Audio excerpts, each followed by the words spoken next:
Terima kasih Bapak Ibu atas waktu dan kehadirannya di presentasi saya ya untuk aksi nyata modul 1/4. Ya, supaya semangat, saya sapa dulu semuanya ya. Kita jawab dengan kuat-kuat. Ya, gas. Selamat pagi Bapak Ibu. Pagi.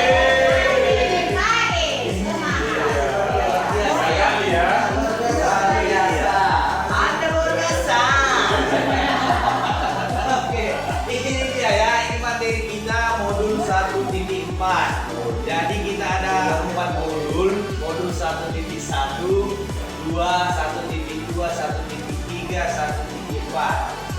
Mudah-mudahan nanti apa yang ada di isi modul ini kita bisa ngerti bersama-sama. Saya juga belajar Bapak Ibu untuk ini ya, sepanjang malam selama 2 bulan ini. Mudah-mudahan berguna untuk kita semua.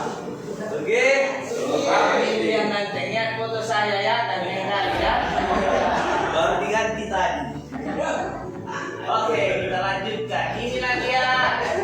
Saya tadi ada di sini, agak gemuk dikit ya. Ya. Nah, 2023 Bu ya. Nah, bapak-bapak ini yang foto ini. Oke, inilah fasilitator saya ya, namanya Pak Roso Saputro dari Labuan Batu Utara. Ya, dialah yang menyampaikan ilmu kepada saya. Roso artinya rasa kan Bapak Ibu. Ya, dialah menyampaikan ilmu kepada saya dibantu dengan Pak Maragoti yang sering kemari. Saya udah kenal kurasa Bapak Ibu. Pak Maragoti ini kepala sekolah SMP 32. Nah, jadi dialah yang mengajari saya tentang praktik di sekolah. Kalau fasilitator, dia memberikan ilmunya. Pak Maragoti mengawasi saya untuk melakukan ilmu tadi di sekolah, kira-kira gitu. Nah, inilah dia anak gue, inilah dia Bapak Ibu, fasilitator dan pengajar praktiknya ya. Nah, kita lanjutkan. Saya punya kesepakatan kelas. Jadi Bapak Ibu, ya yang saya pelajari kita harus membuat kesepakatan kelas. Nanti ada 2 jenisnya ya. Ada kesepakatan kelas, ada keyakinan kelas. Di awal dia kalau saya buat sini kesepakatan, berarti antara guru dan murid atau di sini antara saya dengan Bapak Ibu ada sebuah kesepakatan. Kita buat kesepakatannya. Saya buat yang pertama tepat waktu, berpakaian rapi, berbicara dengan sopan dan aktif dalam diskusi. Kalau ada yang tidak setuju Bapak Ibu, bisa saya ganti sekarang. Dan yang atau ada tambahan lain? Ada tambahan lain dan saya bisa langsung Bapak Ibu. Oke, siap. Saya buat di sini. Bukan jus dia namanya. Oh, relax ya, relax kira-kira gitu ya. Oke, saya ambil dulu di sini, saya ganti. Artinya kita harus relax. Tadi Elvi yang bilangnya kan? Kita tulis di sini. Relax, seperti di enggak juga ya. Ada lagi yang saya tambahi, berarti cukuplah 5 saja.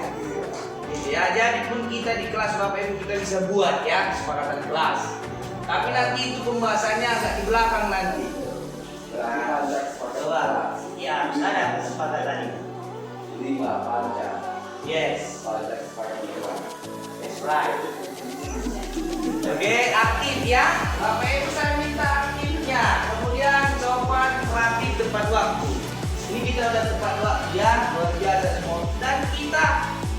serasi Bapak Ibu. Ya, bajunya. Lanjut, ini modulnya. Nanti kita bahas satu persatu, mana yang nggak ngerti kita diskusikan. Atau ada nanti yang Bapak di sini, sharingkan lagi sama yang kurang paham. Ya, ada filosofi pendidikan KHD, saya singkat itu ya. Ki Hajar Dewantara namanya itu. Kemudian 1.2 nilai dan peran guru penggerak, 1.3 visi guru penggerak, 1.4 budaya positif.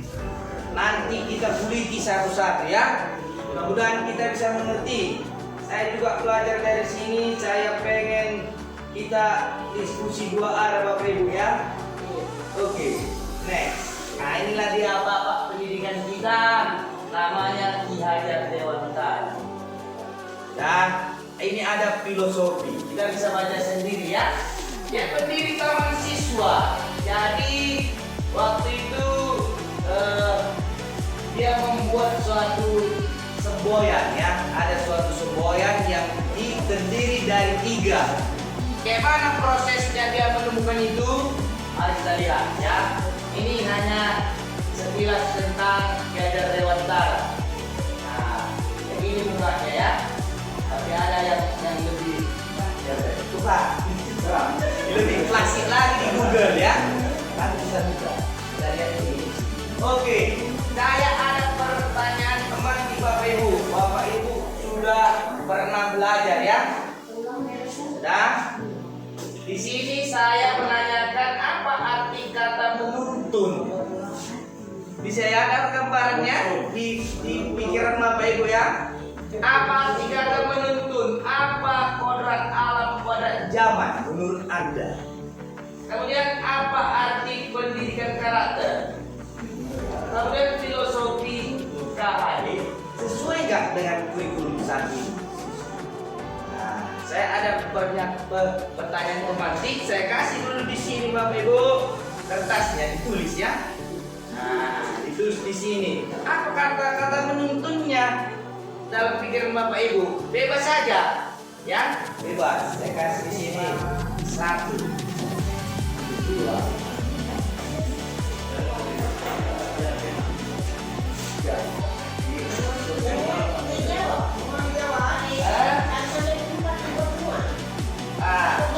Satu aja,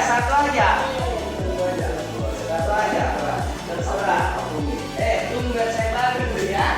Hari parah-parahan. Oke, nomor 1, nomor 2, nomor 3, nomor 4. Ya, nomor 1, 2, 3, 4. Nomor 2. Nomor 2. Boleh, nomor 1.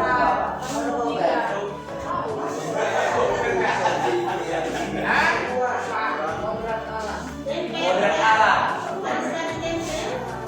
Oh ya boleh, kita tempel aja Bu. Boleh. Ya.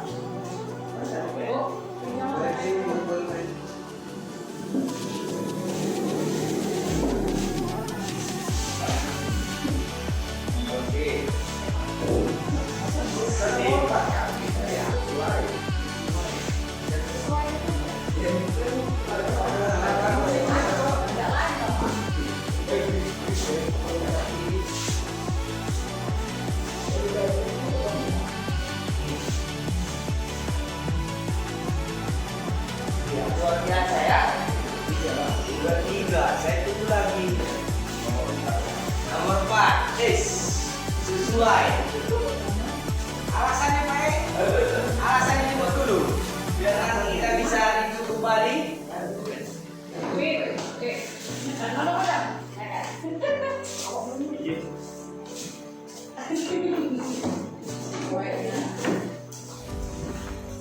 Sip.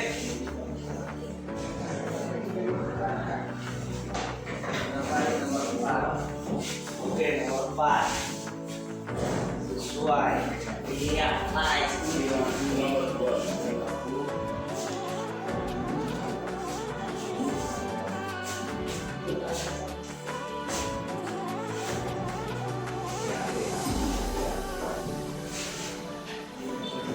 Gak usah kayak bos jadi supaya ya. Banyak milih.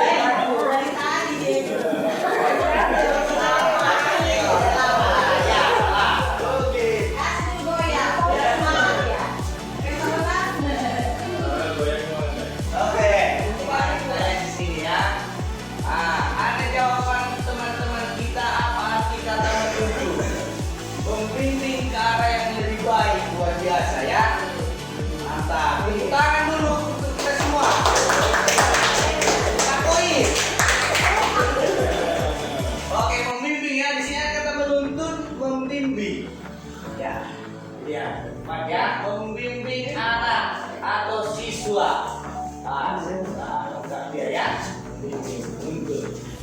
Kemudian ada yang kedua, kodrat alam dengan kodrat zaman. Kodrat alam, ada dua lagi ya. Nomor 3. Luar biasa. Ya. Baca ini. Gitu ya. Nomor 2 kodrat alam dari sononya. Dari sononya. Mengikuti zaman. Dari sananya. Berarti dari siswanya maksudnya ini. Ini yang udah positif. Pikiran positif. Tahan dulu, ya kan?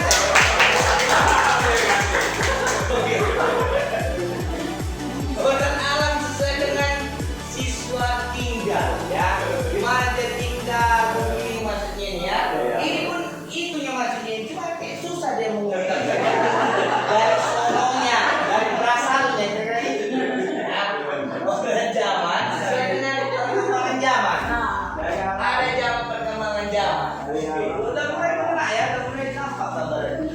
Tadi katanya guru menuntun sesuai dari sononya atau sesuai dari mana dia tinggal. Iya. Sesuai karena sesuai apa ini? Oke siap. Oke ini yang kedua. Kenapa tadi ya? Nomor 3 sekarang. Apa arti pendidikan karakter? Mengubah perilaku seseorang yang lebih baik menjadi sangat baik. Luar biasa ya. Oke, tepuk tangan lagi. Mengubah perilaku anak didik dari yang tidak baik menjadi baik ya. Berarti menurut pemahaman kita karakternya itu adalah sesuatu yang baik. Iya kan? Dari sini yang bisa dapat ilmu kita sendiri sudah. Itu benar. Gas ya.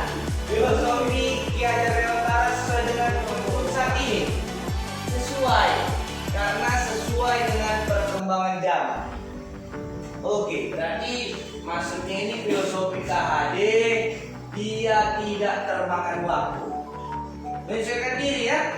Oke, sesuai dan bermanfaat, berguna bagi semua orang. Jelas, pasti berguna filosofi KHD ya. Dalam penyusunan kurikulum juga begitu. Nah, inilah dia semua hasil pemikiran kita. Nggak ada yang salah di sini. Nanti kita simpulkan. Apa Ibu? Oke lanjut. Coba kita tepuk salun dulu ya. Salun gitu. Oh belum. Salun. Salun. Salun. Salun. Itu Bapak Ibu ya. Oke. Ya, terima kasih atas pemikiran-pemikirannya tentang pertanyaan pematihnya ya. Oke. Ya, oke, saya lanjutkan Bapak Ibu. Mari kita lihat ya. Oke, ini dia. Ini kesimpulannya. Jadi kata Ki Hajar Dewantara, pendidikan adalah memberi tuntunan serta memfasilitasi individu untuk dapat mengembangkan segala kekuatan kodrat yang dimilikinya. Itulah tadi jawaban Bapak Ibu yang dari sononya. Itu kan. Siapa yang buat itu? Oh, pas. Luar biasa. Kenapa dari sononya dimilikinya berarti? Ya ada intelektual, emosional, sosial, moral, spiritual. Ya itu milik dia sendiri kan gitu. Agar mampu mencapai keselamatan dan kebahagiaan yang bermanfaat bagi dirinya dan lingkungan. Jelas ya? Tadi untuk pertanyaan pemantik yang keempat, sesuai nggak filosofi KHD dengan kurikulum Merdeka Belajar? Sesuai. Karena jelas di sini ada kebahagiaan dan manfaat bagi diri dan lingkungan. Itu Merdeka Belajar. Dapat dia ya. Jadi untuk Ki Hajar Dewantara ini dia juga membuat suatu istilah ya. ada kata menghamba kepada siswa. Itu menghamba kepada siswa. Bukan maksudnya kita seperti raja ya, bukan. Ya artinya menghamba, artinya siswa adalah pusat dari pembelajaran itu sendiri. Oke, coba kita lanjutkan Bapak Ibu. Ini ada jargonnya 1, 2, 3. Ya, ini sering kita dengar. Tapi kenapa cuma nomor 3 dibuat di lambang kita?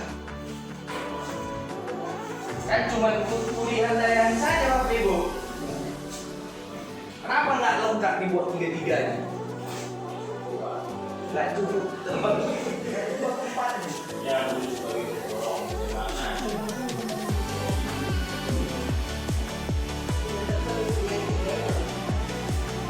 Iya, kenapa Bapak Ibu?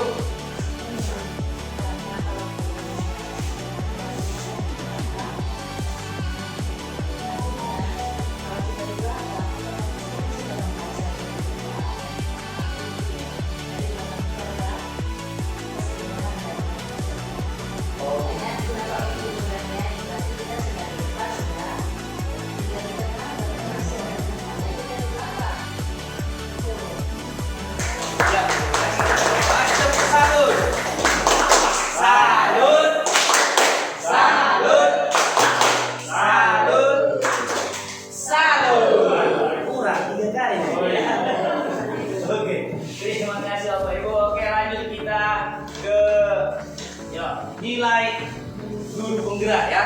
Jadi untuk nilai guru penggerak ada 5. Berpihak pada murid, mandiri, kolaboratif, inovatif, dan reflektif.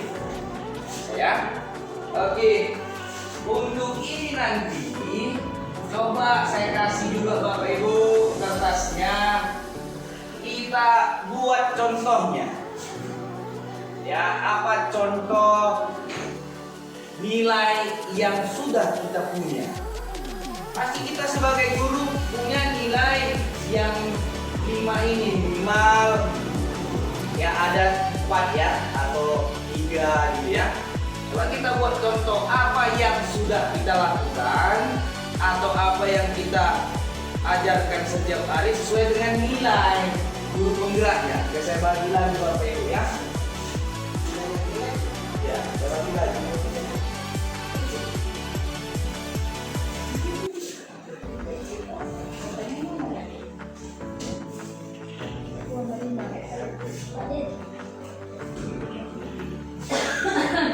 Dipilih saja Bapak Ibu ya.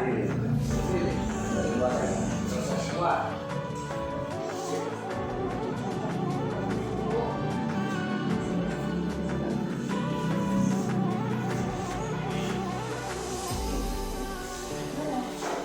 Berpihak kepada murid, berarti murid adalah pusat dari pelajaran. Kan Pak dia luar biasa, nanti dapat putusan ini.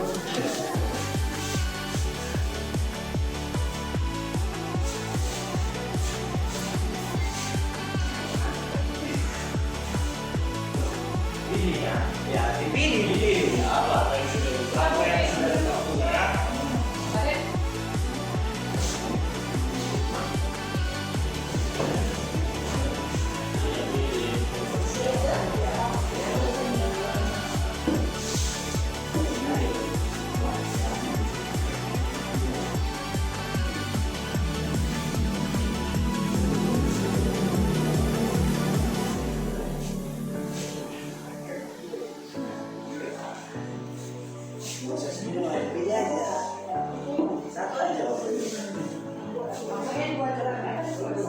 Buat contohnya, contoh dari yang 5 ini ya, inovatif yang udah kita buat ya. Oh ya,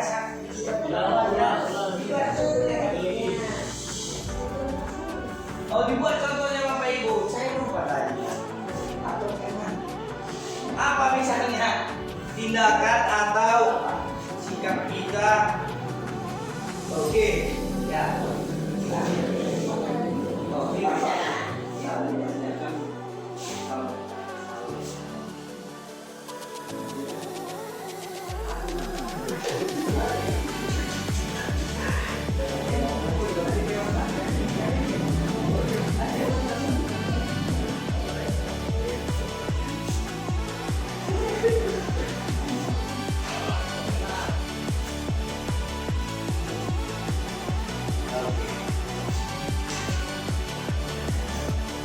biar tahu kita kan di sini kelebihan kita di sekolah 49 ini.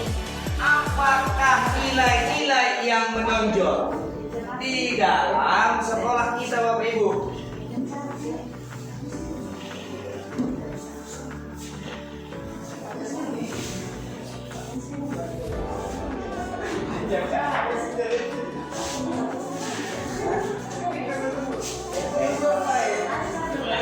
Oke.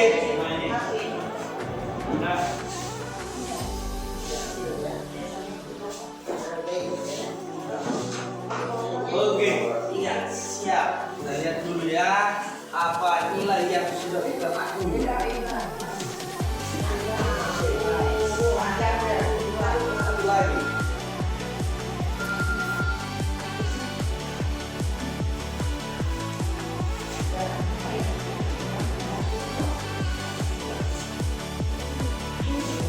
Oke, kita lihat di sini dulu ya. Oke.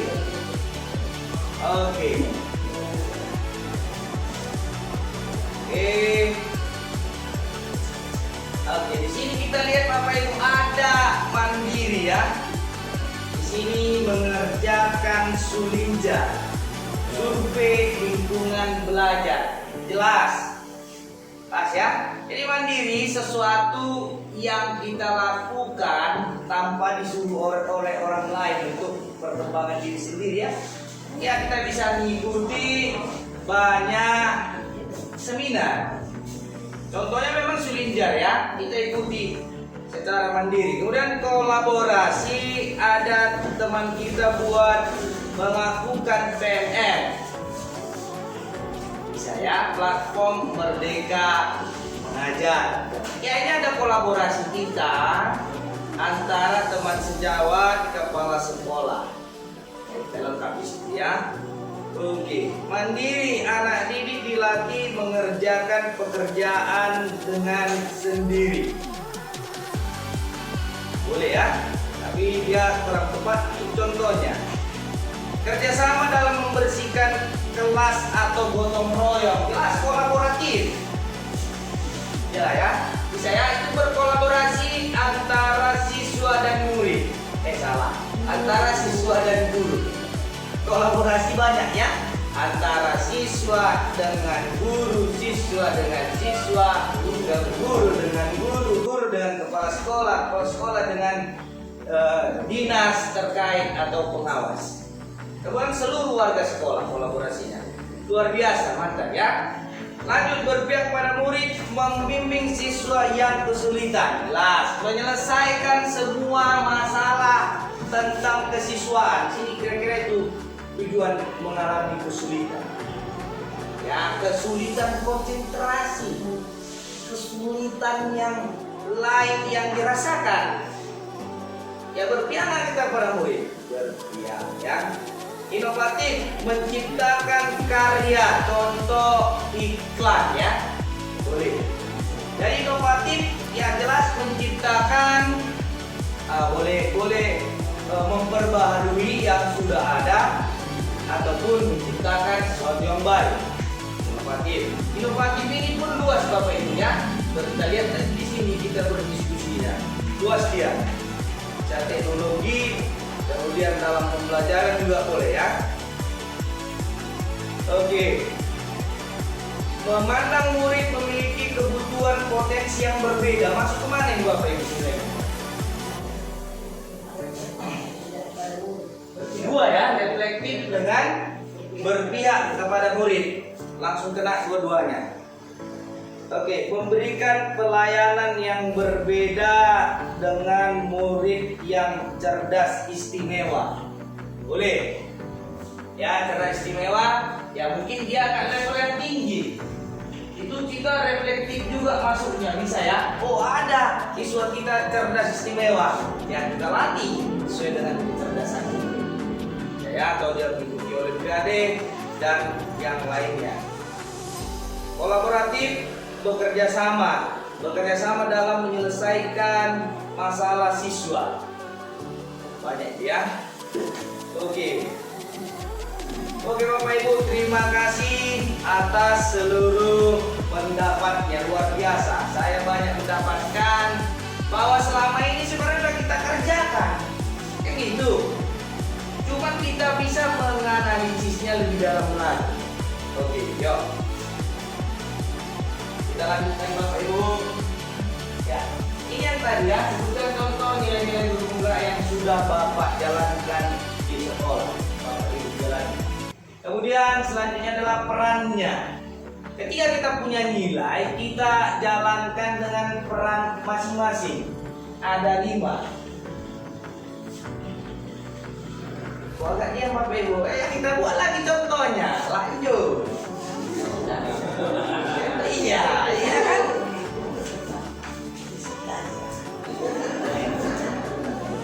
Contoh pilih salah satu Bapak Ibu. Kalau bisa dua, kita kasihkan Bapak Ibu. Ini contohnya pemimpin. Contoh tindakan yang sudah kita lakukan tentang yang ini.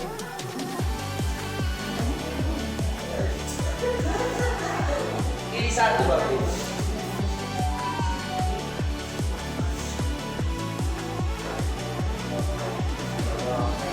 Menjadi pemimpin pembelajaran. Pastinya menjadi pendorong kolaborasi, menjadi penggerak komunitas, praktisi, mewujudkan kepemimpinan murid, menjadi coach bagi rekan guru.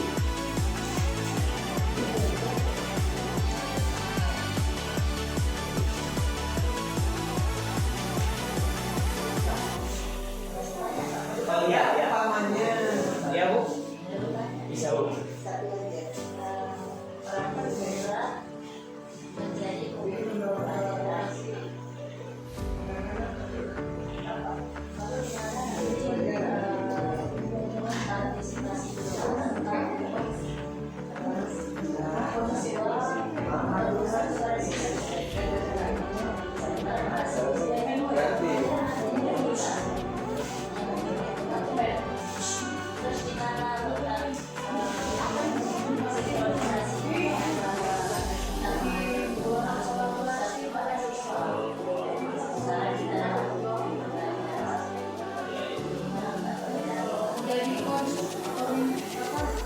Oh ya, terima kasih Bu atas pertanyaannya ya. Ada pertanyaan dari Ibu Kepala Sekolah kita.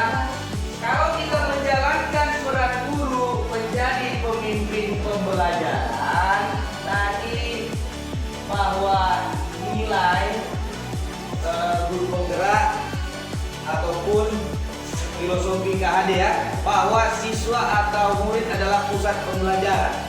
Bagaimana sinkronnya? Kayak gitu ya Bu? Iya.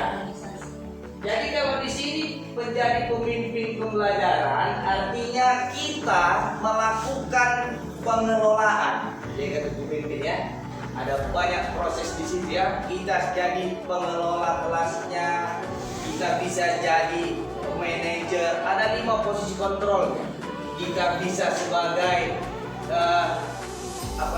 observer. Jadi pemimpin di situ adalah pengelola. Tapi tetap siswa menjadi pusat pembelajarannya. Gitu. Misalnya kita buat suatu model pembelajaran, kita pimpin modelnya. Gimana cara prosesnya bergerak? Kita manage. Tapi tetaplah ketika model tersebut jalan, itu harus berpihak kepada murid. Atau murid adalah pusat pembelajaran itu sendiri. Nah gitu.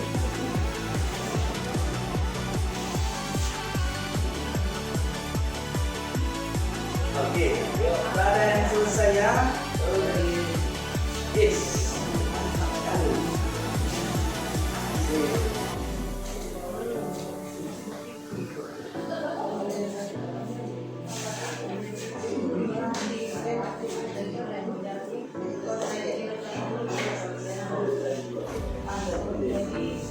Kita baca kembali ya, biar ada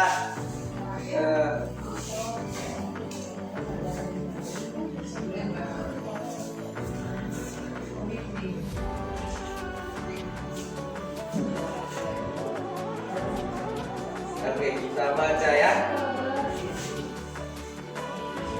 Kita lihat lagi ada pemimpin pembelajaran sebagai fasilitator. Oh iya, jelas ya. murid dalam kerja kelompok. Itu contohnya, kita sebagai fasilitator, orang yang memfasilitasi. Oke, kita lanjutkan. Mewujudkan kepemimpinan murid. Guru membuat ketua kelas. Kelas ya. Boleh. Di situ murid nggak jadi pemimpin. Iya. Di mana-mana juga bisa ya. Mau dia ketua kelas ataupun kegiatan atau acara-acara lain yang mewujudkan kepemimpinan murid itu sendiri. Oke, menjadi coach bagi rekan guru, menjadi pembimbing dalam kolaborasi mengerjakan PMM. Oke, boleh. Bisa ya? Nah, ini yang mendorong kolaborasi. Ada yang tidak mengerti, misalnya kan tiba-tiba kan ini mungkin masuk ibu-ibu. Kayak mana? Termasuk juga waktu saya konsultasi dengan ibu kepala sekolah ya tentang PMM itu. Bagaimana 100%? Bisa ya? Itu coach bagi rekan guru. Luar biasa ya.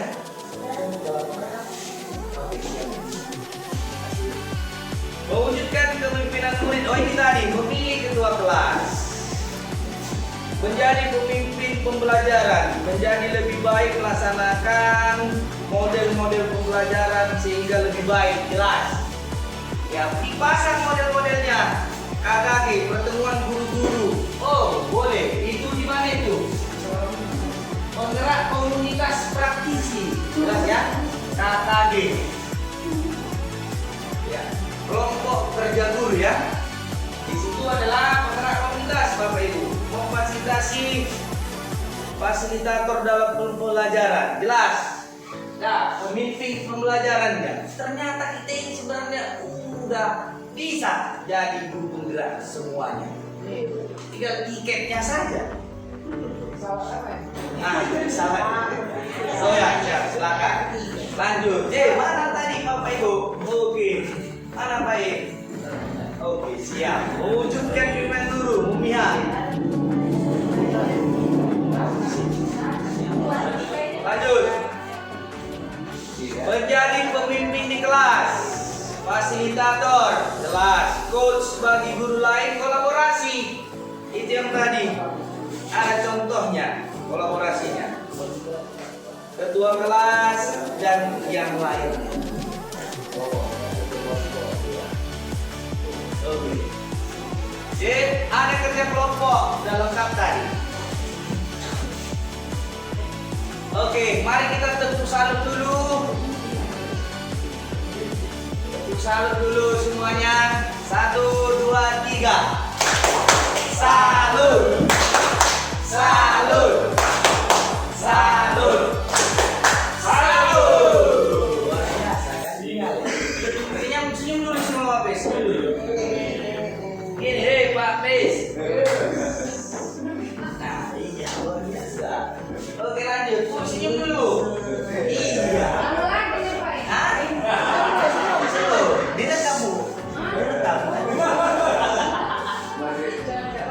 Oke, ini dia ya. Lanjut kita ke visi guru penggerak. Tunggu setengah jam 60 menit ya.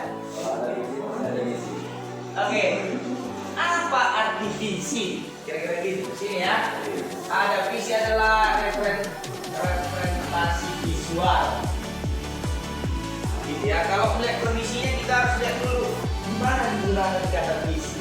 Kira-kira gitu untuk lihat ya. Televisi. Televisi, ada tele dan visi. Tele artinya jauh, that's right. Visi melihat. Berarti televisi melihat yang jauh. Sebenarnya dekat ya. Wow. Oke, kita ada visi ya. Jadi visi adalah sesuatu yang akan kita dambakan, ya, apa yang kita rencanakan. Kemudian diselaraskan dengan upaya untuk mewujudkannya. Kemudian adalah cita-cita kita di dalamnya ya. Oke, menuntun siswa menemukan dirinya yang berpusat kepada siswa melalui kodrat alam dan zamannya. 3, keyakinan bahwa beradaptasi dengan keadaan sehingga belajar menyenangkan dan berpusat pada siswa menjadi pembeda. Yang kelima, tema kontribusi pemimpin dalam memberikan profil pelajar Pancasila. Inilah fungsi ataupun untuk menemukan visinya. Harus tahu kita dulu. Jadi kita dituntut untuk membuat suatu visi diri kita sendiri sehingga kita melihat visi tersebut. Jadi semangat. Jadi semangat.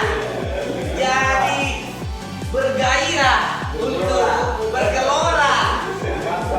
Yes, terbakar jiwanya untuk mengajar dengan semangat. Sampai dulu ya. Semangat. Yes, lanjut.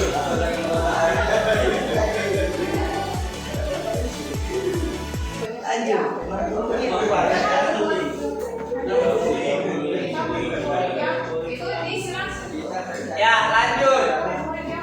Kita memimpikan murid-murid yang kita isi sendiri.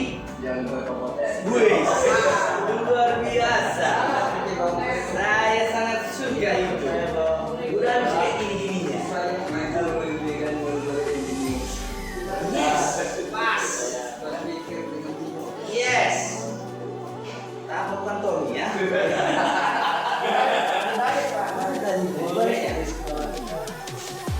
Oke, ini langsung aja ya. Langsung aja. Jangan ada berbicara lisan ya. Yes. Lanjut. Maka nanti ini kalau Pak Rona saya tunjuk, Pak Rona tunjuk lagi orang. Nanti ada dendam ya. Suruh. Lah ya. Oke sip. Aduh, sudah saya catat langsung sini. Oke. Kita memimpikan murid-murid yang apalah terserah Pak Rona isinya. Yang apa? Yang jenius. Biasa, tangan dulu. Yes. Dua yang jenius. Sekali, mata nulis ini. Ya, jenius. Sudah, itu aja lah. Ya, Pak Ronald pilih lagi. Siapa yang jawab nomor 2? Habis. Kita percaya bahwa murid adalah Generasi penerus. luar biasa kata-katanya, generasi penerus. Sip. Pak Aris pilih dulu. Lagi. Lanjut. Di sekolah kita mengutamakan apa kita utamakan? Sesuai dengan kondisi sekolah kita. Kebersihan, kesehatan, keimanan. Yes, iya. Tiga jawab tubi-tubi ya. Masuk ke dalam kita. Lanjut. Ibu pilih dulu. Lagi. Siapa lagi yang bawahnya? Edan langsung ya. Murid di sekolah kita sadar betul bahwa murid itu suatu pribadi yang bersih-bersih dalam cita-cita jadi generasi yang andal. agak panjang ya kayak cetek. Dalam mana Bu? Biar ku tambahkan dulu.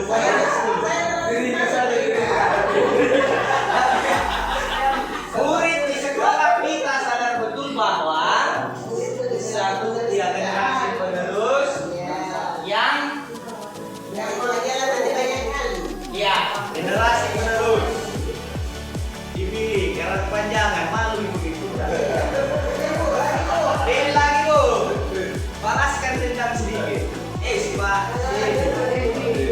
Kita warga di sekolah ini yakin untuk Tapi itu untuk mencerdaskan sesuai dengan tujuan nasional langsung Bapak Ibu. Tercantum dalam undang-undang. Ya, tepuk tangan dulu. Satu lagi, pilih dulu.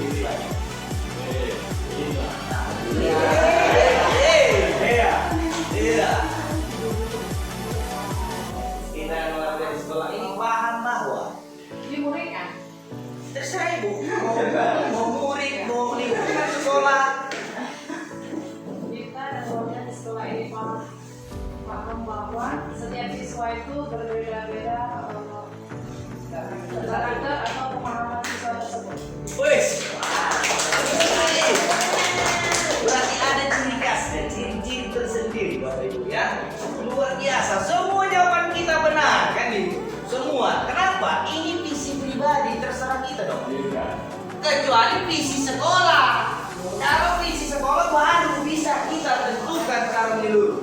Ini visi pribadi yang kita melihatnya kita akan semakin membara, kita akan semakin semangat untuk mengajar. Kalau kita malas, kira-kira malas, kita lihat visi pribadi kita. Ini pribadi kok mana ada yang salah di sini. Mau kita buat muridnya, tapi yang positif Bapak Ibu ya. Kita menjadikan murid-murid yang bisa terbang, kan yang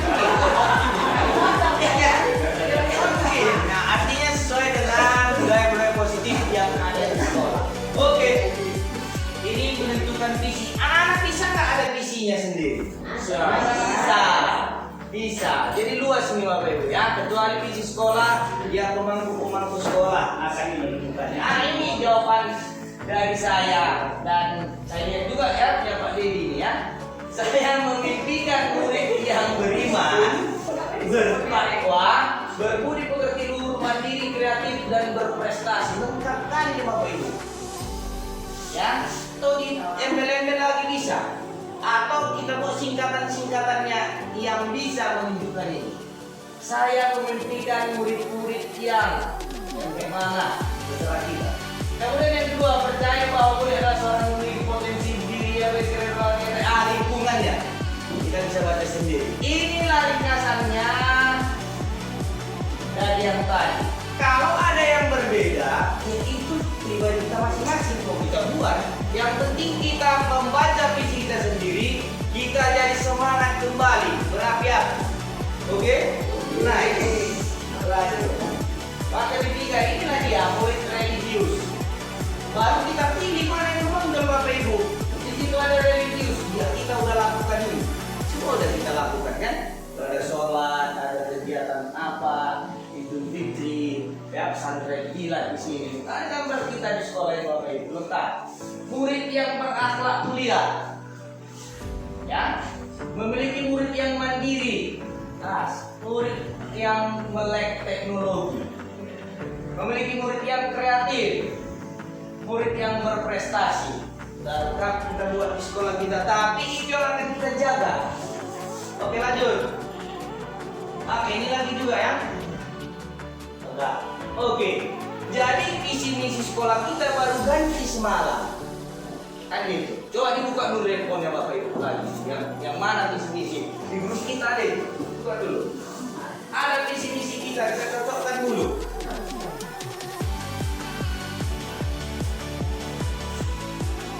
Ada di PDF Bapak Ibu. Coba satu orang dulu. Kita baca orang-orang dulu. Bapak Ibu bacakan dulu satu. Ini kalau kita baca dulu.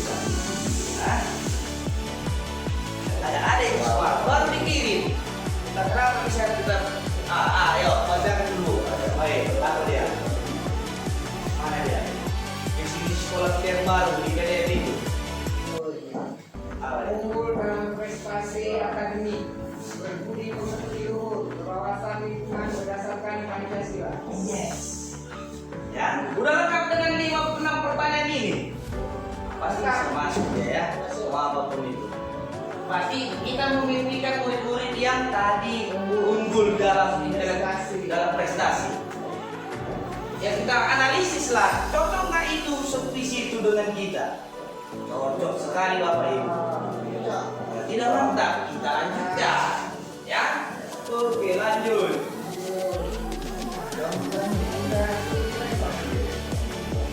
Ya, kita lanjutkan budaya positif.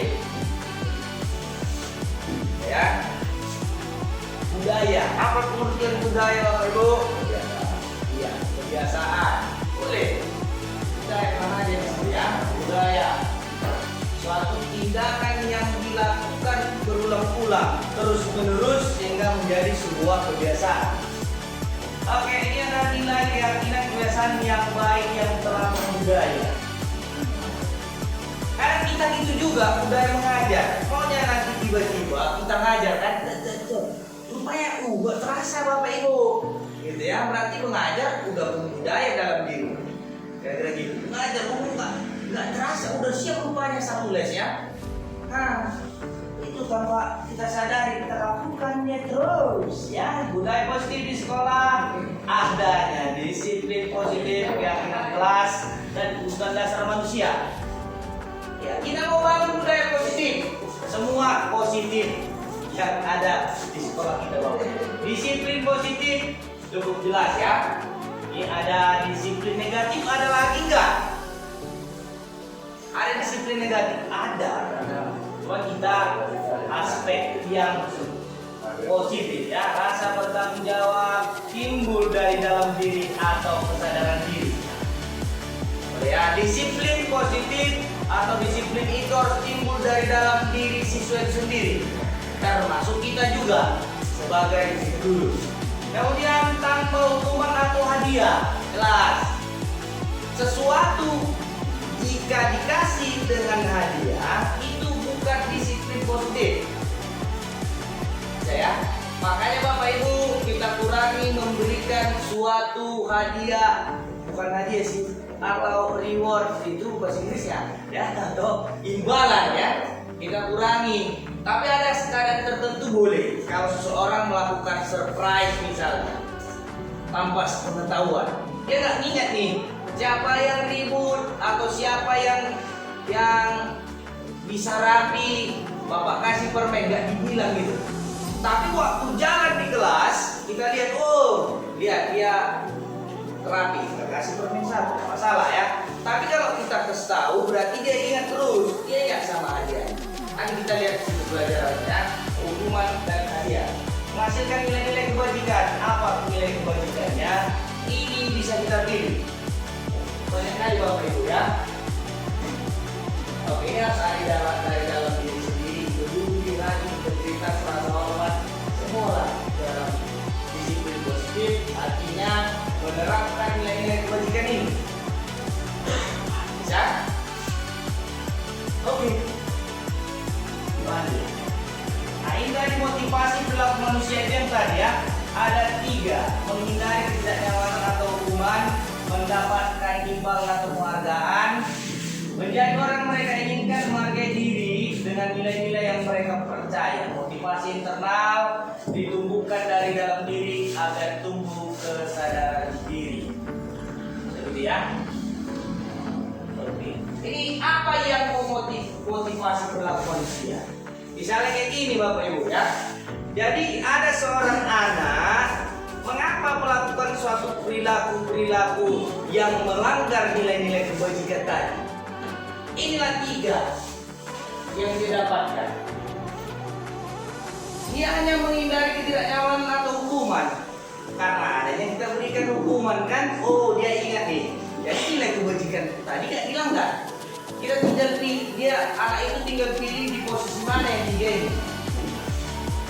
Bisa ya? Atau karena imbalan atau penghargaan, dia mau membuat nilai kebajikan yang banyak tadi karena hukuman atau penghargaan. Oh aku harus rapi lah dulu, gak dikasih bintang-bintang. Karena ada itu anak kelas 1 dikasih star 5 katanya gitu. Jadi 1 minggu ini star 5 gitu. Tapi itu yang memotivasinya yang kedua. Dia tinggal pilih. Kemudian yang 3, yang mereka inginkan, menghargai diri dan nilai yang mereka percaya. Ini dari dalam dirinya memang nilai kebajikan tadi. Jadi kita harus bisa mengelompokkannya. Karena apa dia melakukan nilai-nilai kebajikan itu? Tapi yang paling penting atau yang paling lama nilai kebajikan tertanam dari yang poin 3, memang di dalam dirinya sudah ada.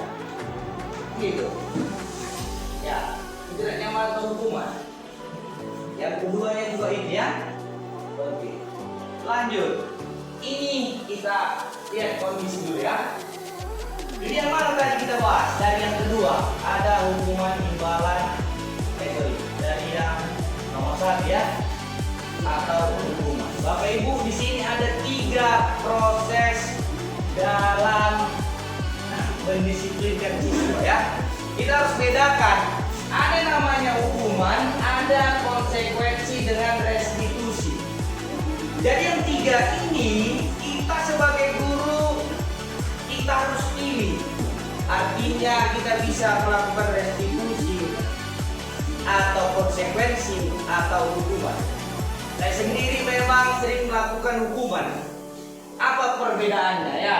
Kalau dia hukuman sesuatu yang menyakitkan terjadi, konsekuensi sesuatu harus terjadi. Restitusi merupakan pilihan. Saya kasih contoh Bapak Ibu. Misalnya ada anak yang sepatunya warna putih. Kalau dari teori hukuman itu menyakitkan terjadi. Saya suruh buka sepatumu. Jalan kau di atau menghormat bendera kau selama 3 les. Itu jenis apa? Hukuman Bapak Ibu. Saya hukuman. Bisa? Oke. Konsekuensi sesuatu harus terjadi. Saya pilih sekarang. Tadi dia sepatunya putih. Kan gitu. Saya nggak nyuruh dia menghormat bendera. Kan gitu. Ditanya dulu, kenapa sepatunya putih? Kok saya buru-buru begini? Tanya. Kan gitu. Oke. Rumahnya di mana? Dekat mana? Dekatnya dari sekolah. Dekat. Dia bisa ganti atau enggak? Kalau dia bisa ganti, kita suruh ganti waktu keluar memang. Bisa? Atau dia waktu itu, kemudian kalau jauh rumahnya, kita bisa buat catatan. Double polio misalnya. Itu adalah konsekuensi. Saya tidak akan menggunakan sepatu putih lagi, sepatu putih lagi, sepatu putih lagi, 1 lembar. Tantangannya orang tua. Itu namanya konsekuensi. Kita bisa bedakan. Ya hukuman tadi jelas ada sesuatu menyakitkan terjadi. Sakit hatinya dilihat kawan-kawannya. Sakit. Kemudian restitusi merupakan pilihan. Pilihan yang kita berikan sama dia. Kan gitu. Kamu kan dia sepatunya tadi ini warna putih, kita pada hitam, kan gitu. Kita kasih dia pilihan, suatu pilihan. Misalnya kamu lebih memilih menggunakan sepatu putih besok atau kamu menggantinya sekarang. Bukan sepatu putih, sorry, sepatu hitam. Dia kasih pilihan. Gitu. Atau pilihan-pilihan yang lain yang membuat dia berpikir dirinya sendiri. Kira-kira itu restitusi. Tapi ini sangat susah dijelaskan Bapak Ibu. Susah sekali. Kita banyak kali kehukuman kan? Tapi susah sekali memang. Nah, kita kasih pilihan. Dan bahkan misalnya dia bisa jadi duta sepatu kita buat. Artinya dia yang nengok-nengok tiap hari. Sepatu siapa yang warna putih? Gitu. Ya, itulah restitusi. Dampaknya jelas ya, positif. Oke ya, jangka panjang. Oke, konsekuensi tidak nyaman anak untuk jangka panjang. Jelas tidak nyaman. Kaki dia hormat bendera. Tidak nyaman untuk jangka pendek. Ya malu dia sama orang tuanya karena tanda tangan tadi. Tidak menggunakan. Menguatkan tubuh di dalam jangka waktu panjang, jelas dia akan lebih kuat dan bahkan dia jadi tim duta sepatu. Mencari orang-orang yang menggunakan sepatu putih. Korban mendapat keadilan, korban diabaikan mendapat ganti. Mungkin anak tersakiti tadi Bapak Ibu ya, tersakiti dia bakalan ingat. Kemudian dibuat tidak nyaman, oke nggak nyaman sebentar saja sama orang tua, tapi habis itu boleh, itu konsekuensinya. Murid akan mendapat penguatan. Jelas tadi perbuatannya, oh jadi apa sekarang diberi mandat. Luar biasa Bapak ini, lakukan terus. Dan sering juga kita lakukan. Siapa yang murid yang paling ribut ini kita suruh catat yang ribut. Udah pas restitusinya. Cuman sekali 3 kita jalankan, sering saya juga gitu. Dapat hukuman, dia dapat lagi konsekuensi, dapat lagi restitusi. Kan gitu.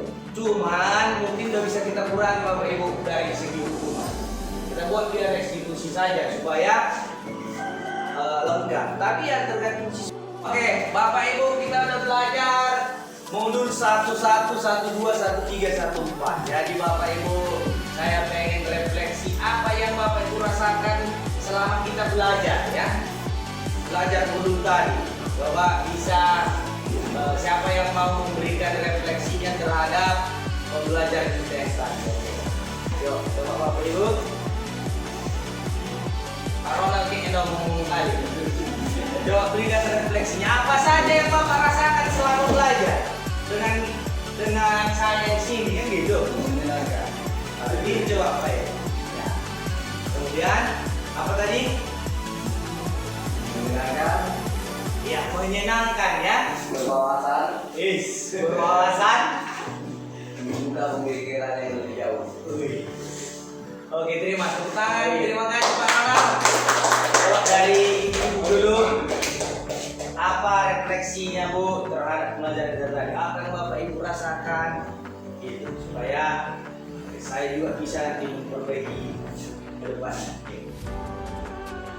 Dapat memadukan cara kita berorasi yaitu tentang bagaimana memilih anak untuk kreativitasnya, kemudian untuk anak itu bisa mandiri berdiri sendiri. Oke, terima kasih tepuk tangan Bapak Ibu. Oke, tepuk salut dulu Bapak Ibu. Salut. Salut. Salut. Salut.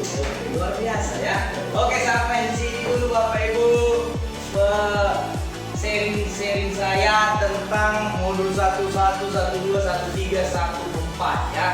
Sebenarnya semua sudah kita lakukan di sekolah ini, kita bisa milih. Cuman kita bisa lebih menguatkan ya, karena kita belajar materi ini kita kuatkan kembali. Kemudian kita bisa memperbaharui cara atau model pembelajaran kita di kelas ya. Oke, terima kasih Bapak Ibu, luar biasa.